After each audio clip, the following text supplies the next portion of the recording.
This is a Heart and Hand production. Hello everyone, it's David and Adam here live from Ibrox Stadium as Rangers get ready to host Dundee in what will be a crucial SPFL clash, and we desperately need 3 points, and the team which has been picked to try and get those is as follows. In goal for Rangers, Jack Butland. Back four, James Tavernier, who's the captain, Nasser Giga, Emmanuel Fernandez, Jane Magoma. Midfield is Nico Raskin, and it's a first start for Tochi Chukwuani. Asgard continues just ahead of him, and then it's a debut for Andreas Sko Olsen. He comes into the side on the right hand side, we'd imagine. Mikey Moore and Miovski complete it on the bench for Rangers. Kelly and Ciala, Aarons, Diamandi, Curtis, Antman, Gassama, Bajrami returns, and Danilo. So we'll try and find out exactly what the script is in terms of Chermiti, who isn't in the squad at all. So Adam is with me. Adam, first things first. 4 changes, as we know from the side the other night. I think we expected some of them. Maybe not others, but as I say, we'll try and find out if there is a little bit more to it with Chermiti, whether he's picked up a knock or just being rested ahead of Thursday night or next week or whatever. But the exciting news, of course, is Chukwuani and Scott Olsen into the side. Yeah, definitely. Out the squad is a bit strange for Chermiti, but I probably expected Miovski to start this game, just with Porto coming up midweek as well. He's favoured Chermiti in the European games on the whole. So, yeah, bit of a surprise that he's out the squad completely, but no other major surprises for me. I don't think there might have been a Stellan or Suter on the bench maybe, but they're not. I know that's maybe a bit too close. I think he said Monday Suter yeah, was he said back, Suter this week. These 2 games basically meant, yeah. Touch wood, thought Giga was fine. Yeah, he was during the week there. I'm really still liking Fernandez. I think he's improving week on week. No, he definitely which is all you can really ask for, to be honest. So yeah, no major surprises there. Looking forward to seeing Chukwuani. It's been a bit of a vague one in terms of what type of player they think he's going to be. I think we thought he's maybe a bit of an all-rounder. He filled in at 6 against for Sturm Graz. The manager's saying I think when the manager says he sees him as a 6, I think he just means he's going to play in those 2 midfield roles. I don't think it's necessarily what we now think of a number 6 as, sitting spraying passes about. It's basically a defensive midfielder or a central midfielder, really. So looking forward to seeing how he plays. He looked okay against Annan. Really difficult to judge when he's coming on, and we've won the game essentially when he comes on. So yeah, and obviously Scott Olsen is the big one. Liking the look of that, Moore on one side and him on the other side. That's really interesting. I'd love us to be able to add one more in the final third at least. But for now, I think that's probably the 2 I would pick. Yeah.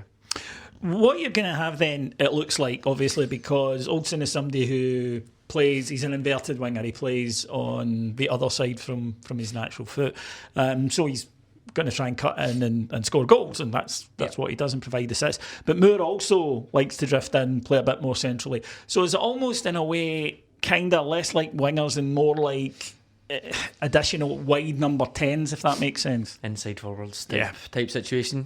And then it works well on the other side, I think, because Magoma will go beyond into Roman's runs, apparently, for forever. Lots of overlapping runs and all that sort of stuff, and get to the byline, which works really well with Mikey Moore. On the other side, I'm hoping Scott Olsen can go both ways. I've seen that. He can score on both feet. It is obviously his preference to cut in and sort of score in that opposite corner. But yeah, more like sort of wide forward. So what we have seen and what we're hoping to see more of is Diamandis and your Raskins hitting the byline in that area as well, to sort of add a bit more verticality. Because if somebody's coming in, we've got goals from that recently, with both of them getting to the byline and cutting it back. Because if somebody's cutting inside, Asgard isn't really going to go beyond. He's going to be more, if Raskin or Diamandi get to the byline and cut it back, he should be there. He'll arrive in the box. So if Chukwuani can do that, great. We know Raskin can do it as well. So that's something to look out for today, particularly in these type of games where you're pretty much going to have to break down a defence. There's no two ways about it. Dundee have been slightly unusual side this year. Really poor start, but then they came here and got a draw very comfortably. It took us a last minute penalty to get a point in that game. That was under Russell Martin, and it was a confused looking Rangers side that day, there's no doubt about that. We did then play them up there, beat them 3-0 fairly comfortably. Dominant first half, 2-0 up.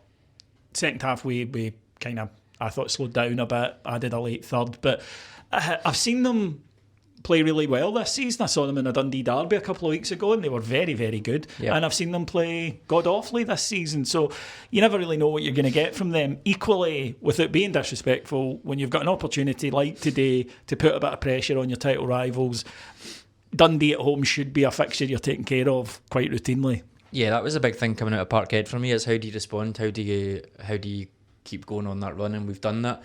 What I think the next step on that is today is when there is live pressure like there is today, go and get a couple of early goals and see how it happens. Dundee have played Celtic, Motherwell, Dundee United and Hearts in the last month or so. They lost 3 of those games 1-0 and they won the derby 1-0.